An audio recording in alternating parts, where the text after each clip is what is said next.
upgrade.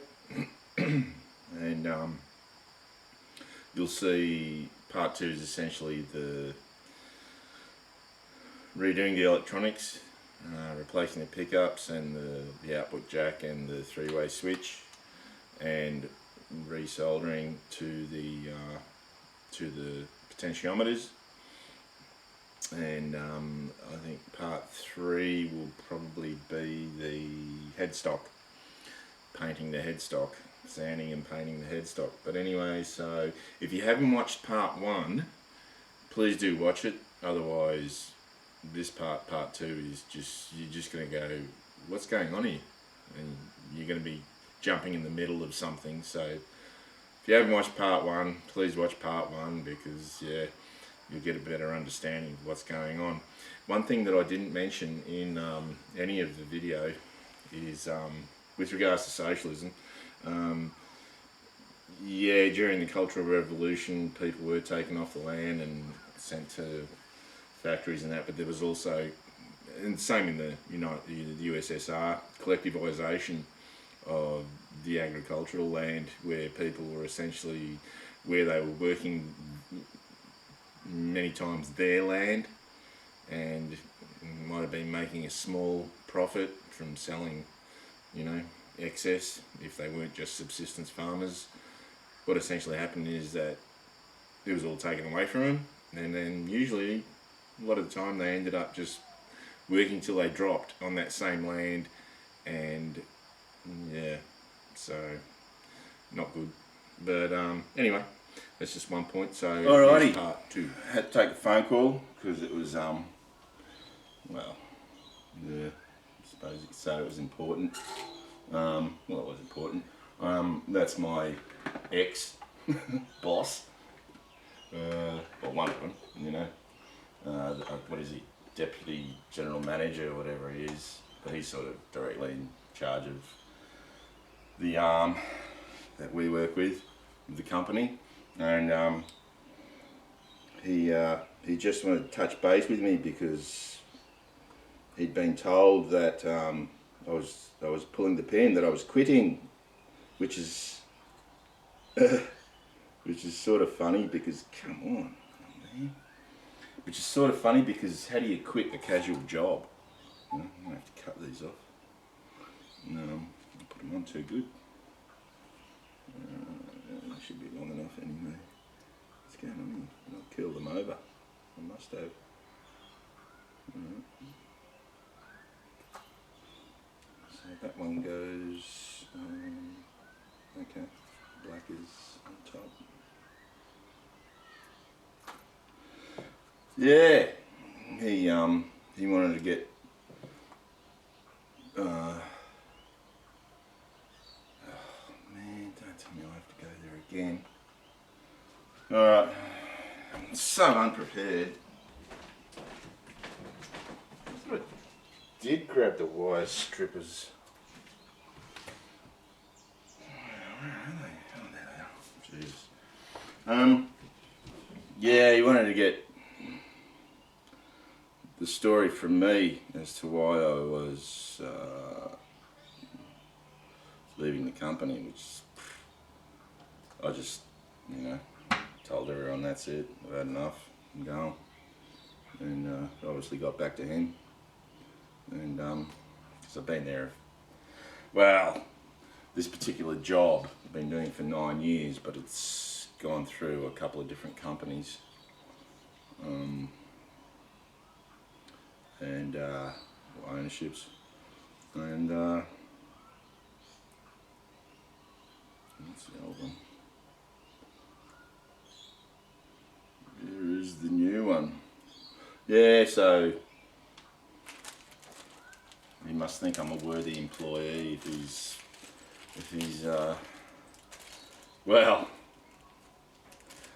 yeah, no disrespect to him, but the reason that he rang is because I've got a lot of experience. I've been doing it for 9 years, and they have a hard time attracting people to do the job because it's a bloody hard job.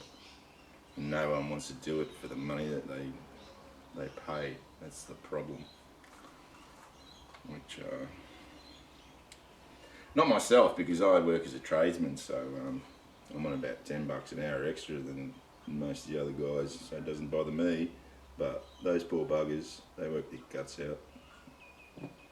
Yeah, it is like really physically demanding job and long hours. We're talking 13-hour days, you know, in mostly outside in 40 degree or 40 Celsius degree heat, and you know, how many people are you going to find who are willing to do that day in, day out? Not many. So that's their problem. So when he found out that I'd decided to call it a day, he's obviously gone, hang on a minute. So yeah, a little conversation with him, which didn't really amount to anything, because yeah, I'm going, see ya. Or should I say, I'm not coming back, see ya, because bad enough. For various reasons, least of which is the fact that, I should really tin this first, but I'm not getting any younger. It's a really, really hard job, like really hard. Yeah.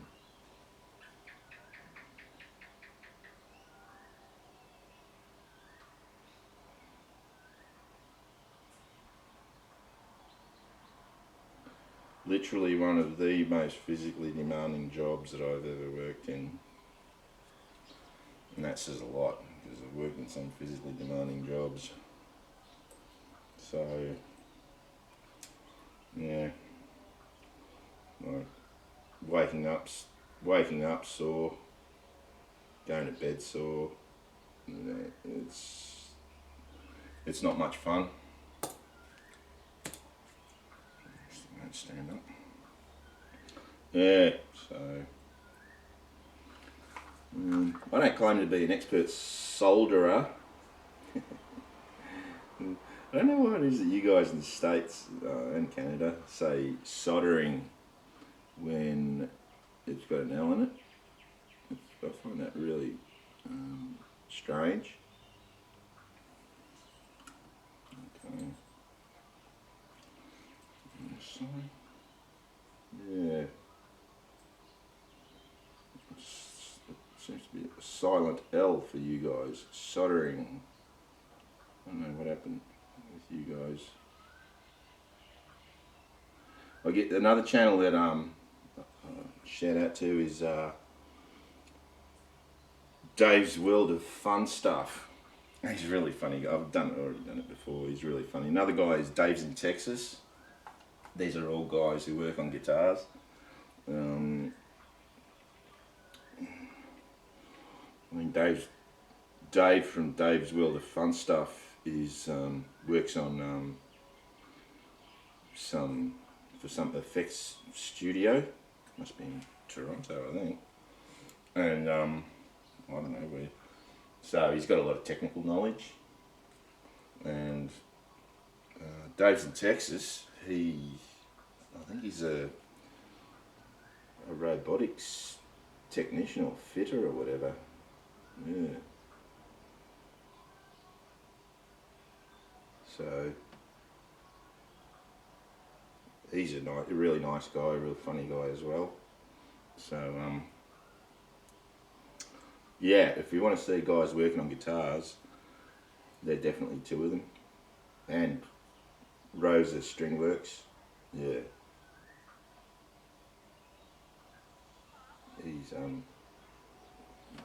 obviously a lot of years of experience, very knowledgeable. One thing when you're doing soldering electronics is, what brand is this? Okay, Dick Smith Electronics, yeah, their own brand. Buy a good soldering iron, okay? Don't buy a cheapie, because yeah, they're not that much, and a good one is really worth it. So that's that soldered on there. Let's see, what do I need to do now? And now I might just do the three-way switch. So that one goes there, that one goes there, that one goes there. Right. Okie dokie. So we've got, sort of look, to cut this off. Obviously this is just, if you're watching this is just super boring. But if you don't mind me talking, then yeah, keep watching. This, I have to say that the wiring loom on this is very well done. On some of the Chinese guitars that you get, it's just an absolute mess. But the soldering is very nice, like really, really nice. So whoever worked on this really knows how to solder. And there's that one. There's that one. Where's that one going? That's a ground. That's a ground. Okay, I understand. What? Blue light flashing. What's this camera doing?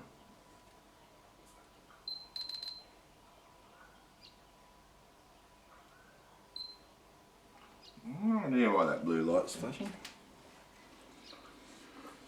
Probably not even working, but let me just check if you're on, because sometimes for whatever reason, what's that? The damn camera switches off. No, it's still recording. Don't know how much battery life I got left, but hope it lasts. There's nothing worse than doing recording, and well, actually I should spin that screen around so I can see it. And it stops recording, and then you go, oh bloody hell. There we go. Okay. I'm not going to do this all day because I'm going to go fishing. I'll make a fishing video. Or, no, I'm not going to go fishing because I'm still recovering. I was out there for 2 weeks, and let me tell you, when you're working in, I don't know, what is it, what's 44 degrees in Fahrenheit? A lot. Alright, 44 degrees Celsius or 45 degrees Celsius is, you know, not good. So I'll take that one off. Shouldn't take much because there's not much solder on there. That's the double. I'll just cut it off. Make it a lot easier.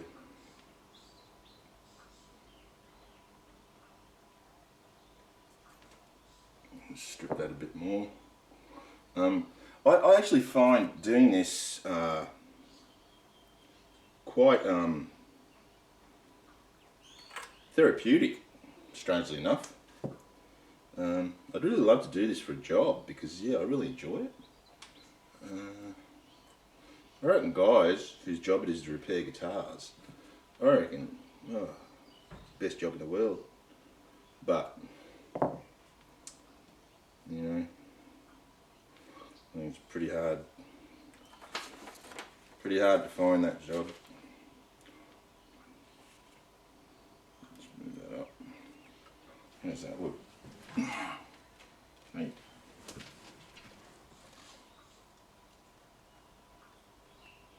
Same thing. Come on. No, that's it. Yeah, it'd be pretty hard to find someone who'd be willing to pay me to do that, because I actually don't know that much. And I mean, there really is, you know, only one way to learn how to do this stuff, and that's monkey see, monkey do. Thank God for YouTube, and just going out and doing it, you know. There is no other way of doing it.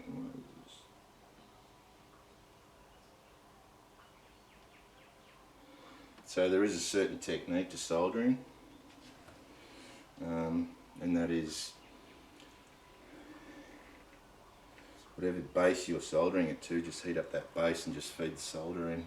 And in the past I've used quite coarse solder, which is not good.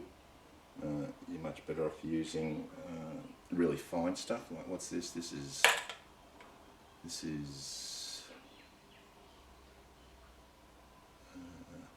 0.71 of a millimeter, so it's really fine.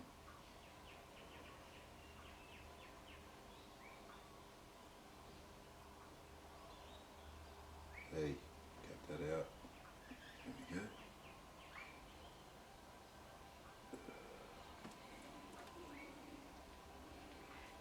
Yeah, it's really fine, and that's what you need. You know, the really coarse solder. Yeah. So that one goes to the ground. So that's the ground.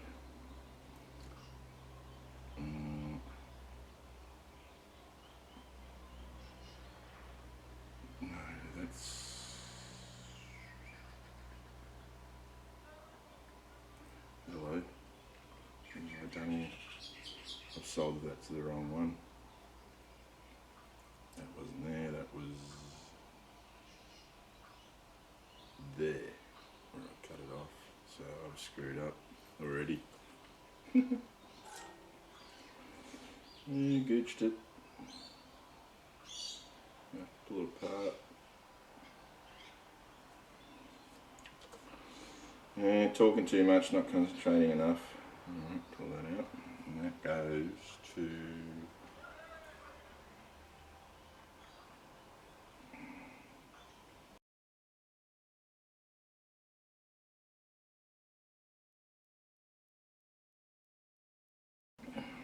You know what, if you're still watching this, oh God.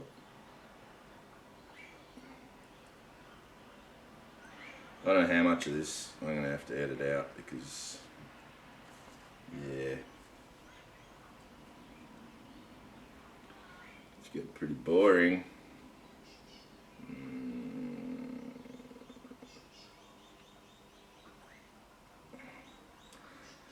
Yeah, so my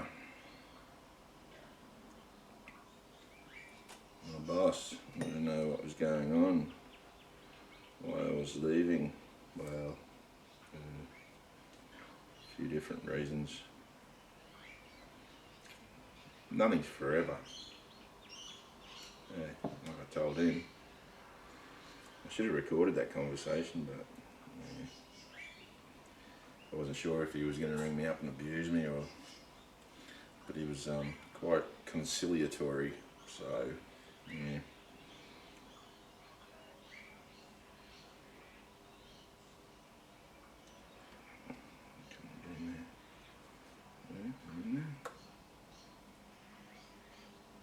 Yeah, so all's well that ends well. Like I said to him, you know, nothing's forever.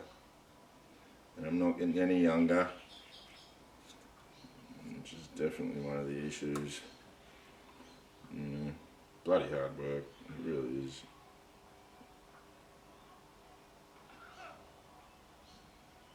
So, I'll tell you what my job was, and that was working as, even though I'm not an actual boiler maker, but I'm employed as a boiler maker, you know. So, because I am qualified to do the boiler making stuff, even though I'm not a boiler maker.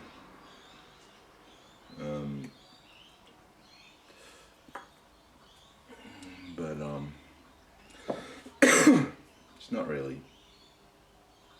it's not really boiler making stuff. A little bit, sometimes, you know. Sometimes I got to. It's mostly oxy cutting, a bit of welding here and there when something needs to be repaired or made.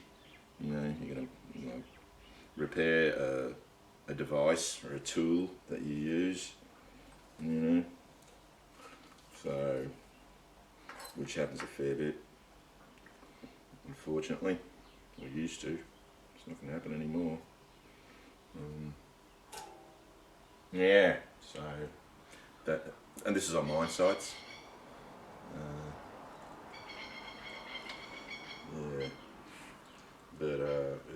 one particular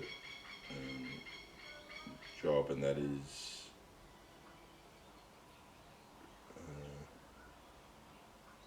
relining mills, because what happens is that the ore is dug up out of the ground, and it's crushed with a crusher. A few different types of crushers. There's rotary crushers, there's jaw crushers, there's cone crushers, and once it's crushed, it goes to a mill, just a big cylinder that is lined with either steel or rubber or a combination of the two, and that crushes the ore up even more till it's just a slurry, and then that is fed to the floats. So what happens is that it goes into these tanks called floats.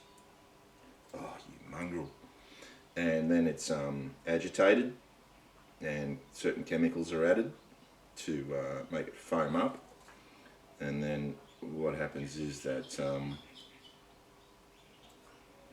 the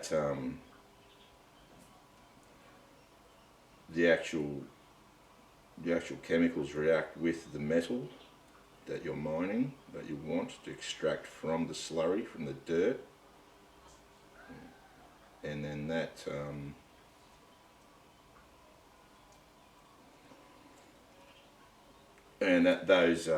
those chemicals, usually really nasty stuff like sulfuric acid, in combination with the agitation, just like a washing machine really, they make the metal actually just foam up and come to the surface, and then it just sort of spills over the flotation tanks, and that's skimmed off and then dried out, and that's your concentrate, which then goes to a smelter, and then it's smelted into ingots or whatever shape you want that stuff. Yeah, that's essentially the mining process. So they're the grounds, they go to there as well. Okay.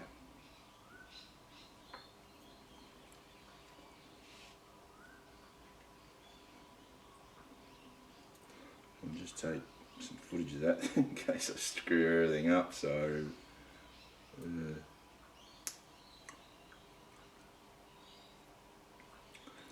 that's output, that's ground.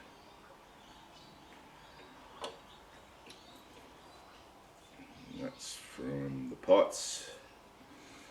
The wire from the pots went there, and that ground went there. So I've got record. Yeah, it's good to keep a record of how things were, because it's very easy to screw things up. Now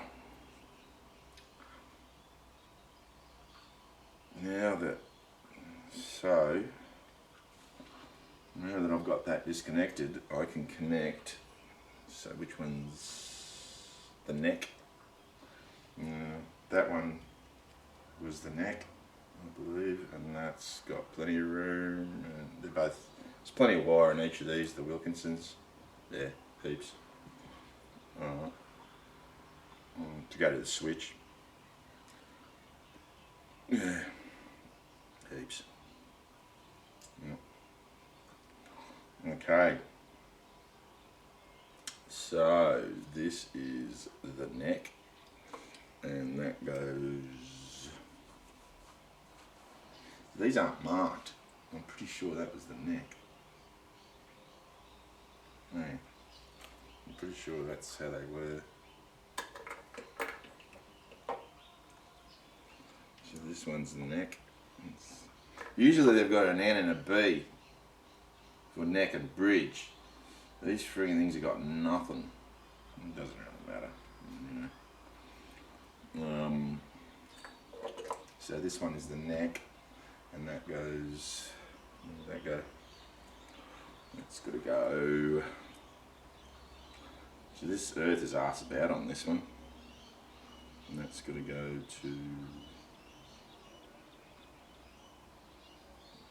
to the right one. Next got to go to the right one. I hope. I don't know. You know. I hope this thing isn't, you know, asked about. Now this is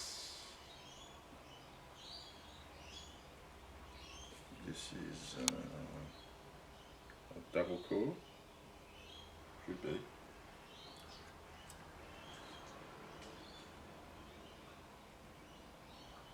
So what I'll do is,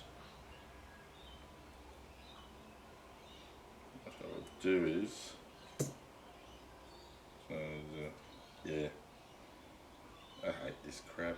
Why don't you just have two separate wires? One little tip, I always like to use this thing to heat things up. That's a really handy little device. Also, the knurled nut on the switches, right? If that's really tight, a lot of people just go, oh, I just grab a pair of pliers, and they just gooch the crap out of it. So for when working on like hydraulics and that on a car on rubber tubing, this is a rubber tube clamp, so you just put that over it, and it works a lot better. You don't trash it. You don't trash that knob, because I really hate it when they're really a mess, because people have just totally gouged it. I'm gonna stop saying that word, eh? So we go like that, and then heat them up.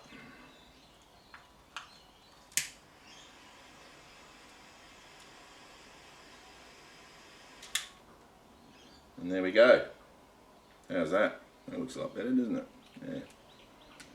So this one goes to the right, if I remember rightly. Soon find out. This one goes to the right.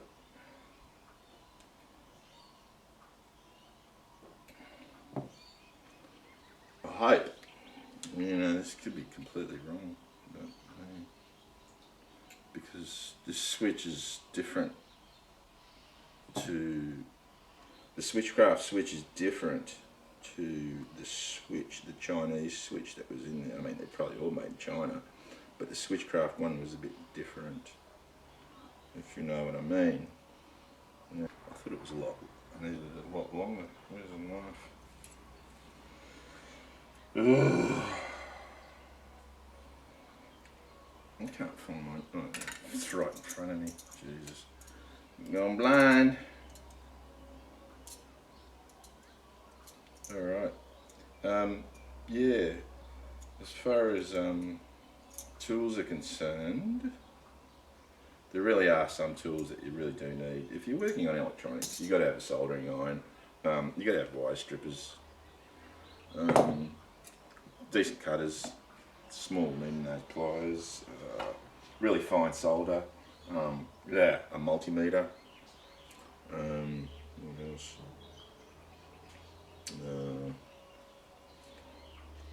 And oh yeah, I almost forgot. Here's a tip for beginner guitarists. If you're thinking of starting to play guitar, you know, and you're banging away on it, and your left hand, like if you're right-handed, in your left hand, your fingers are just aching. It's really painful, and it's discouraging you from keeping on going. Now you can't see that label, but what it is the Chinese liniment. It's called Dit Da Jiao, DITDAJOW,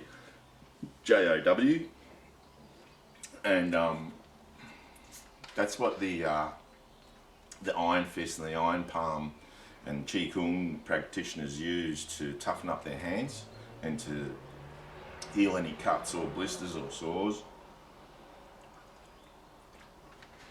I had a martial arts teacher, a Wing Chun martial arts teacher, and he had made this heated bath where he got this in dry form, and then he added Chinese wine, rice wine, whatever to it. He had this bath where he put both his forearms into the bath and held it in there for like an hour, heated up with that stuff in it, with that stuff in the bath. and his arms, his forearms were just brown from that stuff. But I tell you what, and I'm not joking when I say this, his forearms were like steel. With I remember doing striking drill with him one time, forearm striking drill, and oh god, I couldn't do it because his forearms were seriously like, you know, like hitting baseball bats, and I am not exaggerating. They really, really were. He was. I have no doubt that he has no idea that I've got a YouTube channel, but if by any chance he does, his name was Sifu Joe Molnar, and a really, really outstanding human being. He's in Melbourne. Well, he was anyway. I don't know if he's now. A really, really outstanding human being. Probably one of the nicest people I ever met. But by God, he really knew his shit. And he was the first. Well, he wasn't the first, but he was the first really martial arts teacher that I ever had that delved into other styles. If you know what I mean. Like before that, I'd studied with a couple of different people, and they were strictly their style is it, and that's it. You know, like these days with MMA, that's what MMA is about. It's, you know, whereas, oh man, the guys, some of the teachers that I had, they were so close-minded.